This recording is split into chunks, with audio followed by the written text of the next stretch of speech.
The cold steel of the gun pressed against my temple before I even realized he was standing behind me. "You're in my seat." His voice didn't shake, didn't rise. Just stated it like he was commenting on the weather, and somehow that made it worse. My throat closed up. I couldn't pull in air. The velvet cushion beneath me, this stupid, beautiful red velvet that had looked so inviting 30 seconds ago, suddenly felt like it was made of razors. Around us, the entire restaurant went silent. Not the normal kind of quiet where people lower their voices. The terrible kind. The kind where forks stop halfway to mouths and the kitchen goes dead because everyone knows. Everyone knows something awful is about to happen, and they're all holding their breath waiting to see if it's them. My legs had given out. That's why I sat down. That's the only reason. I'd been on my feet for 7 hours straight, carrying trays of pasta and wine to people who didn't look at me, didn't say thank you, just snapped their fingers when they needed something. My lower back was screaming and my feet felt like someone had taken a hammer to them in this corner booth, the one with the red velvet seats that nobody ever used. It looked empty. It looked safe. God, I'm so stupid. The words caught in my throat. I didn't know. Stand up. 2 words. That's all he gave me. Not please. Not an explanation. Just an order delivered in that same flat tone that made my skin crawl. I tried. I swear I tried. But my knees wouldn't lock. They just buckled, sent me right back down onto the seat, and the gun pressed harder. Hard enough that I felt the circle of metal imprinting itself into my skin. Hard enough that I knew, really knew, that this was how I was going to die. 23 years old. $47 in my bank account. A maxed-out credit card and a mother who still sends money back to Sicily even though we can barely afford groceries. And I'm going to die because I sat in the wrong goddamn chair.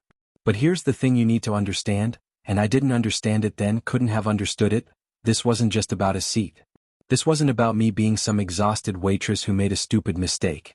This was the beginning of something that would crack open my entire life like an egg and show me that everything I thought I knew, about my family, about my past, about the man whose gun was currently deciding whether I'd see tomorrow, all of it was a lie. 3 weeks earlier I was nobody. Just another faceless server at Salvatore's, this Italian restaurant in South Philly where the pasta's mediocre but the wine list is excellent and old men sit in dark corners speaking in voices so low you can't hear them even when you're standing right there taking their order. I kept my head down. Pocketed my tips. Never as much as I hoped, always just enough to keep me coming back. Asked no questions about why certain tables always stayed empty on busy nights or why Mr. Giordano in the back booth never, ever paid his bill but somehow always left with a smile on his face. My mother raised me to be invisible. Elena, she'd say, her accent still thick even after 20 years in America, vowels that curled around consonants in ways English never intended. Invisible girls stay safe. You understand? You look down, you say nothing, you don't exist. That's how you survive. And I perfected it. 6 months at Salvatore's and I'd never once made eye contact with the regulars. Never asked why certain men came in every Tuesday at exactly 7 p.m. and sat at the same table. Never wondered why the owner, Sal, got so nervous when the health inspector showed up that he literally started sweating through his shirt. I just smiled, brought the food, collected my tips, went home. Until tonight. Until I sat in Dante Corso's seat. Please. The word came out as a whisper. I made a mistake. Yes. He stepped around to face me and I saw him for the first time. Mid-30s maybe. Dark hair slicked back from his forehead with something expensive looking, the kind of product that doesn't exist at CVS. Suit that probably cost more than my car was worth before it broke down last month. But it was his eyes that made my stomach drop through the floor. Not cruel. Not angry. Just empty. Like looking into a well that has no bottom, like staring at something that should be human but isn't quite. You did, he continued and lowered himself into the seat across from me. Not next to me. Across.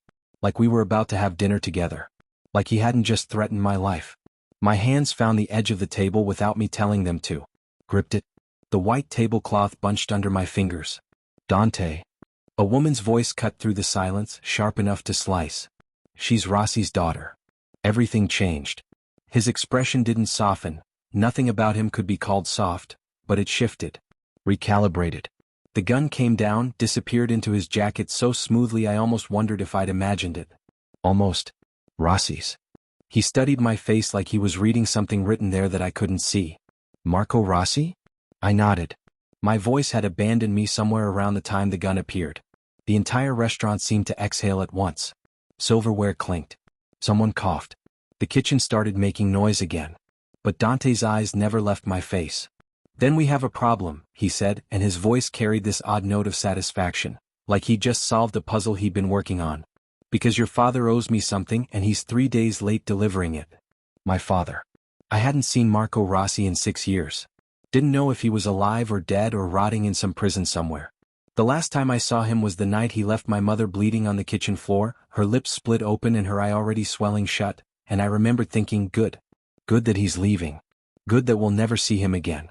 "I don't know where he is," I managed to say. "I do." Dante leaned forward. "He's in my warehouse. Has been for 2 days. Very uncooperative. Very stubborn. But then you probably get that from him." The room tilted. The edges of my vision went fuzzy. "And now that I know who you are." His smile didn't touch those empty eyes. "You're going to help me find what he stole. Because family, Elena, and you don't mind if I call you Elena, do you? Family has a way of loosening tongues that nothing else can touch." I wanted to run. Every instinct I had screamed at me to stand up, to bolt for the door, to get as far away from this man as humanly possible. But something in his voice, something in the way he sat there so calmly, so certain, told me that running would be the very last decision I ever made. "I don't understand." The words tasted like copper. I'd bitten my tongue somewhere in all this. What did he steal? Information. Dante pulled out a silver cigarette case, extracted one with long fingers. Didn't light it. Just rolled it between his fingers like a magic trick. "About a shipment. About who I do business with. About where certain, let's call them investments, are kept. Digital information. Very sensitive. Very dangerous. For both of us, if I'm being honest." Around us, the restaurant had started moving again. Slowly. Carefully. Like someone had pressed play on a movie that had been paused. "My father and I, we don't speak," I said. "We haven't spoken since." "Since you were 17. He cut me off. "Since the night he left your mother bleeding on the kitchen floor and disappeared into Philadelphia like smoke." "Yes, I know. I know everything about you, Elena. Your mother, Rosa, works at the hospital laundry, sends money back to Sicily every month to your grandmother in Palermo even though she can barely afford her own rent. You graduated high school with honors. Congratulations, by the way, but couldn't afford college, couldn't get enough financial aid. You've been at Salvatore's for 6 months. You're good at your job. You don't steal from the register, don't give free drinks to your friends, don't gossip with the other servers about the customers. You're invisible." The cigarette stopped spinning between his fingers. "Except tonight," he said softly. "Tonight you became very, very visible." My throat closed up again. Every instinct my mother had drilled into me, every lesson about staying small and quiet and unnoticed, I'd violated all of them in one stupid moment of exhaustion. "What do you want from me?" "Your father won't talk." Dante finally lit the cigarette, took a long drag. The smoke curled up toward the ceiling in lazy spirals. "Stubborn bastard." I had Nico break 3 of his fingers and he didn't say a word about where he hid the drive. But then Nico's not very creative. Nico thinks pain is the only language people speak. 3 broken fingers. I pictured my father's hands, the ones that used to braid my hair on Sunday mornings, that taught me how to tie my shoes, that eventually learned how to make fists. But family? Dante exhaled more smoke. Family has a way of making people reconsider their convictions. So here's what's going to happen. You're going to go see him. You're going to convince him to tell you where the drive is. And then you're going to bring it to me. And if I refuse? The question hung there for a moment. Then Dante smiled, and it was the worst thing I'd seen yet. "Then I kill him," he said simply. "Then I kill your mother. Then I kill you. In that order. So you can watch. So you understand exactly what your refusal cost." The restaurant blurred. Everything went fuzzy at the edges. "You have 48 hours, Dante said, standing up. He dropped a business card on the table, black cardstock, embossed with a single phone number. "Nothing else. Find the drive. Bring it to me. And maybe everyone you love lives through the weekend." He walked away. 3 men I hadn't even noticed standing in the shadows followed him out. The door chimed as they left, this cheerful little bell that sounded obscene after everything that had just happened. I sat there staring at the photograph he'd left on top of the business card. A photograph of me. Walking out of Salvatore's last Tuesday night, apron still on, hair pulled back in the messy bun I always wore for shifts. Taken from across the street. Recent. Clear. Proof that my father, the man who'd abandoned us, who I'd spent 6 years trying to forget, had been watching me. Keeping track. Making sure I was safe, maybe, or just, I don't know. torturing himself with what he'd lost? Drink this. A woman appeared at my elbow. Older, maybe 50, with silver streaks through her black hair and eyes that had seen things I couldn't imagine. She set down an espresso I hadn't ordered. You look like you're going to pass out. I recognized her voice.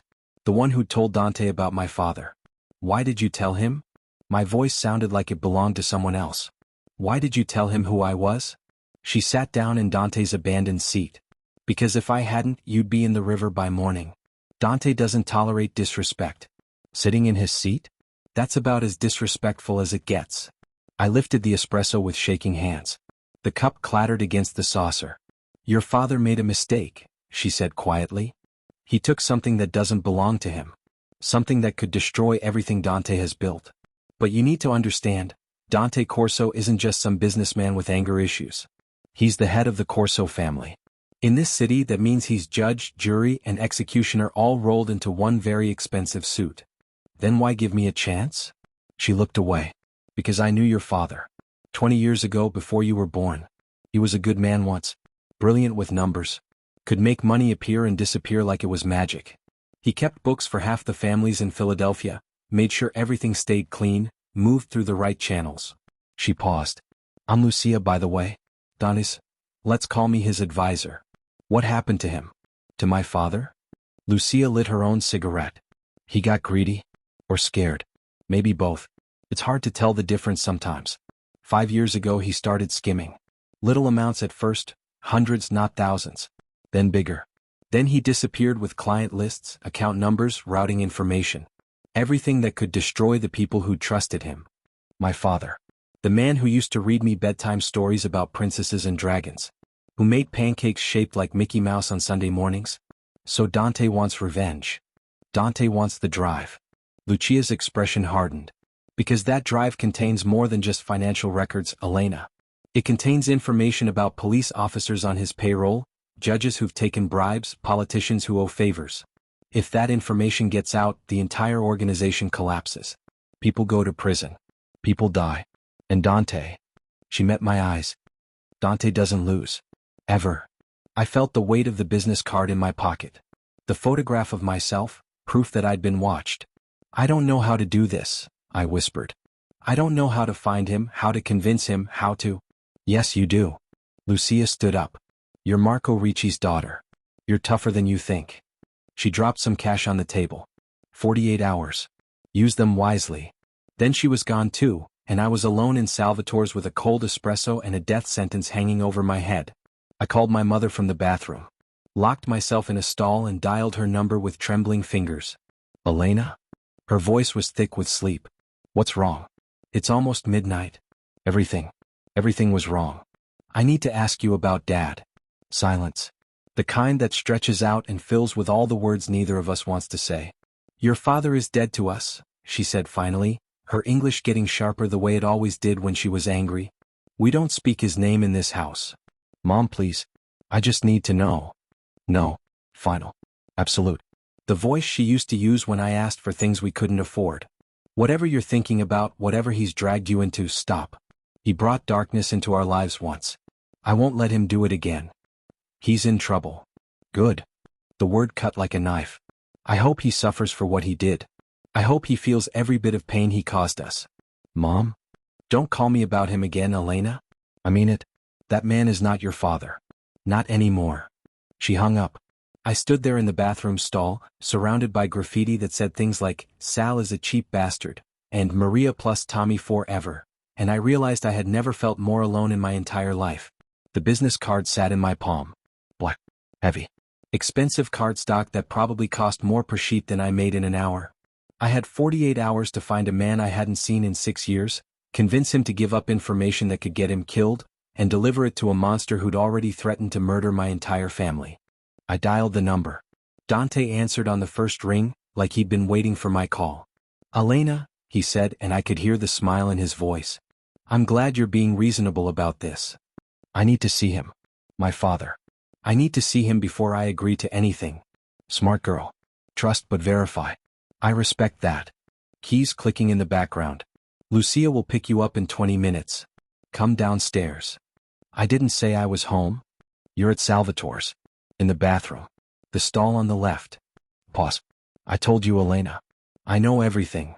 The line went dead.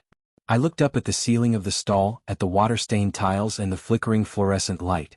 Wondered if there was a camera. Wondered how long he'd been watching. 23 minutes later, I counted every single second. A black Mercedes pulled up outside Salvatore's. Lucia sat in the back, dressed in a charcoal suit that probably cost more than everything in my closet combined. "Get in," she said through the open window. I got in. We drove in silence through the city as it woke up. Garbage trucks rumbling down narrow streets. Early commuters shuffling toward the subway with coffee cups and dead eyes. Shop owners rolling up metal gates, setting out sandwich boards, beginning another day. Normal people. Living normal lives. People who didn't have guns pressed to their heads in restaurants. People who didn't know that their fathers were being held in warehouses with broken fingers. "Where are we going?" I finally asked. "The docks." Lucia didn't look at me. Just kept her eyes on the road. "Dante owns a shipping company. Legitimate mostly. The warehouse there is where we keep other operations." Other operations. Code for whatever illegal empire he'd built in the shadows of this city. "How long have you worked for him?" 15 years. She lit a cigarette, cracked the window an inch. Cold air rushed in. "Since his father died and he took over the family business.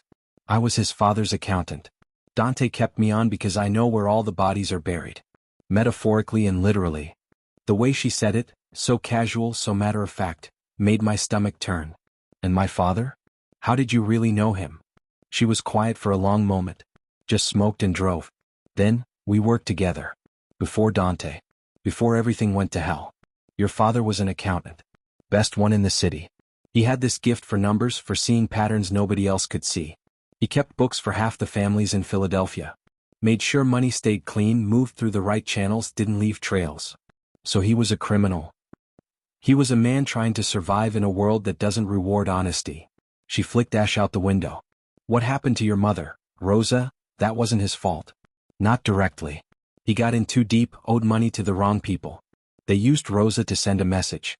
Beat her half to death in your kitchen while he was out collecting debts for them." I remembered that night. Remembered coming home from a friend's house and finding her on the floor. Blood everywhere. So much blood. "He never came back after that," I said. "Because if he had, they would have killed all of you." Lucia's jaw tightened. "He ran to protect you, Elena. Not because he was a coward. Because staying would have gotten you murdered." I didn't know if I believed her. Didn't know if it mattered. The Mercedes turned down a narrow street lined with warehouses. Industrial. Isolated. The kind of place where screaming wouldn't matter because nobody would hear. "Why didn't Dante just kill him?" I asked. "If he has what Dante wants, why keep him alive?" "Because the drive your father has is set up with a dead man's switch." Lucia pulled into a parking space between two shipping containers. "If your father dies, if his heart stops beating for more than 24 hours, the information uploads automatically. FBI. News agencies. Every media outlet in the country. Everything goes public. So my father's insurance. Smart insurance. Stupid execution." She turned off the engine. "Because now Dante has you. And your father will do anything to keep you safe. Including giving up the one thing keeping him alive." We got out. The air smelled like rust and old fish and something darker I couldn't identify. Probably didn't want to. The warehouse had peeling paint and broken windows. Two men stood by the entrance, hands in their pockets. Watching. Not looking at anything in particular but somehow seeing everything. "Third floor," Lucia said. "Last door on the left." I started toward the entrance. "Elena." She caught my wrist.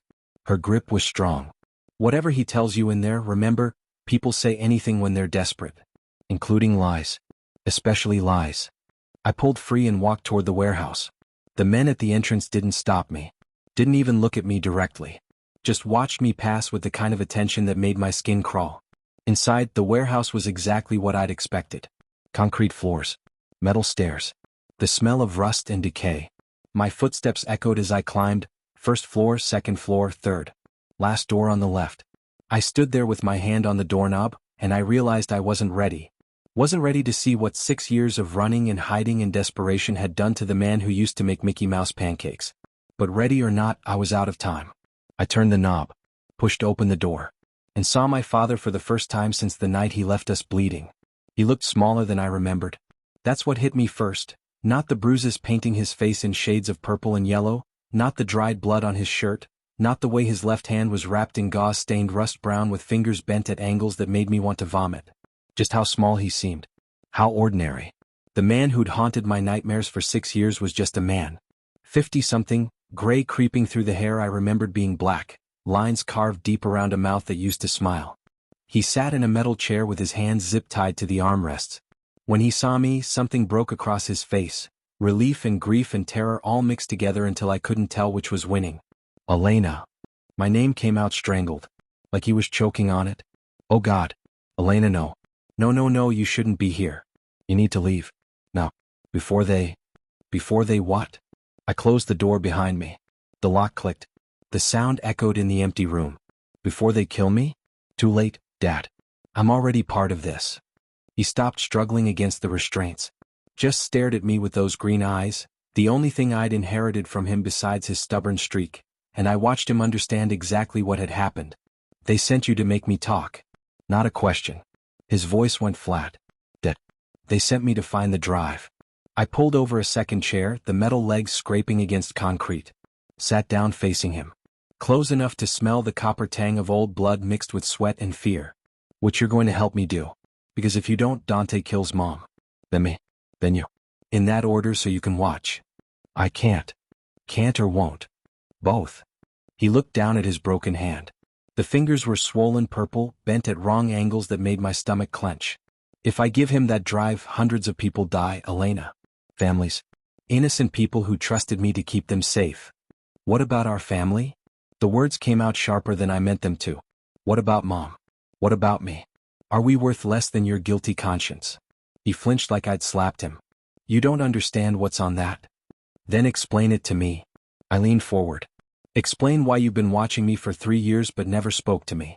Explain why you left Mom bleeding on the kitchen floor.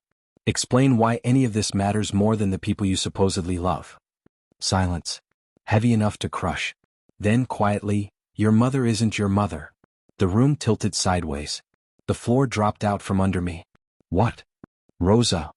He said her name carefully, like it might explode if he wasn't gentle. She's not your biological mother. She was my wife, yes. She raised you. She loves you.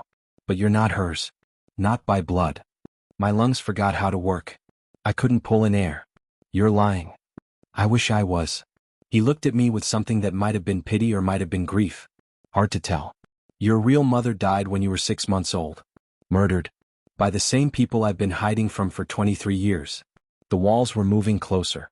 The air was too thin. Who? I barely got the word out. The Morettas. The family I worked for before Dante. Before everything. His voice dropped to almost a whisper. Your mother, your real mother, Anna, she found out what they were doing. Trafficking. Girls. Young girls. 14, 15 years old. Brought in from Eastern Europe and Asia. Sold to whoever had enough money. My stomach turned over. She was going to expose them, he continued. His eyes went distant, unfocused, looking at something I couldn't see. She had evidence. Names. Locations. Photos. Documentation. Everything needed to bring them down. But they found out before she could. Found out who she really was. And what happened? They made it look like a car accident. His voice cracked. Ran her off the Schuylkill at 3 a.m. Made sure the car went into the deepest part. By the time they pulled her out, she'd been dead for hours. And you? I heard myself ask from very far away. What did you do? I ran. Shame colored every syllable. I took you, you were just a baby barely walking, and I ran. Changed our names. Found Rosa. She was desperate, needed money, needed a way out of a bad situation in Sicily. I offered her enough to start over if she'd pretend you were hers. If she'd help me hide. He looked at me now. Really looked at me. She loved you, Elena. That part was real. Everything else might have been a lie, but the way she raised you, the way she protected you, that was genuine. I couldn't process this. Couldn't fit it into any framework that made sense. My whole life, every memory, every moment, suddenly felt like it was built on sand. The drive, I said slowly. My voice sounded mechanical. What's really on it? Everything. He met my eyes. Every crime the Morettas committed. Every girl they took. Every person they killed to keep it quiet. 20 years of evidence I've been collecting. including proof that Dante Corso bought 3 girls from them. That he knew exactly what he was purchasing. The floor dropped out again. Dante. The man who'd held a gun to my head. Who'd given me 48 hours. That's why he wants it destroyed, my father continued. Not because of the financial records or the police payoffs. Because if that information gets out, he doesn't just lose his empire. He goes to prison for the rest of his life for sex trafficking. For buying human beings. Then why not just release it? I stood up. The room felt too small. Why hide it? Why not expose them all and let the chips fall? Because the moment I do, you die. Simple. Final. Matter of fact. The Morettis might not know you're Anna's daughter. They think you're just some waitress, some nobody, but Dante does. I had to tell him to keep you alive. The drive is my insurance. My proof that if anything happens to me or you, the world learns what he is. But something is happening to you. I gestured at his broken hand, at the bruises, at the blood. You're already? I know. He smiled, and it was the saddest thing I'd ever seen. I knew it would come to this eventually. But I thought I had more time. Thought I could keep you safe a little longer. Thought maybe I could finish what Anna started before they found me. The door handle rattled. We both froze. Time's up. Lucia's voice came through the wood, muffled but clear. Dante wants an update. My father's eyes locked on mine. Don't trust her, he whispered urgently. Don't trust any of them. Find the drive but don't give it to Dante. Upload it. Send it everywhere. Let the truth. The door opened. Lucia stood there with one hand inside her jacket. Probably on a gun. Well? She looked at me. Is he cooperating? I thought about my mother, Rosa, not Anna. The woman who'd raised me, who'd lied to me my entire life but had loved me anyway.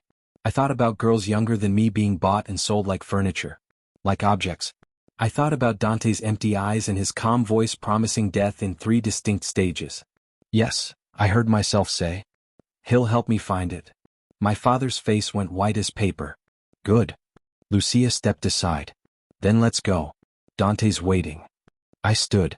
Walked toward the door. Didn't look back even though I could feel my father's eyes burning into my spine. Elena. His voice cracked. Please. Don't give it to him. Whatever he promises, whatever he threatens. The door closed on whatever else he was going to say. In the hallway, Lucia studied my face with those sharp eyes. You're a better liar than I expected, she said quietly. Natural talent. I learned from the best, I replied, and didn't specify whether I meant her or my father or my mother who wasn't really my mother. We descended the stairs in silence, and with every step downward, I felt the weight of what I'd just learned crushing down on me like water pressure at the bottom of the ocean. My mother wasn't my mother. My father wasn't who I thought he was. My entire life was a carefully constructed fiction designed to keep me safe from people who bought and sold children. And Dante Corso, the man who controlled whether I lived or died, was something worse than a criminal. He was a monster who'd built his empire on broken girls and buried secrets. I had 45 hours left to decide which side I was really on. And I still had no idea what the right answer was.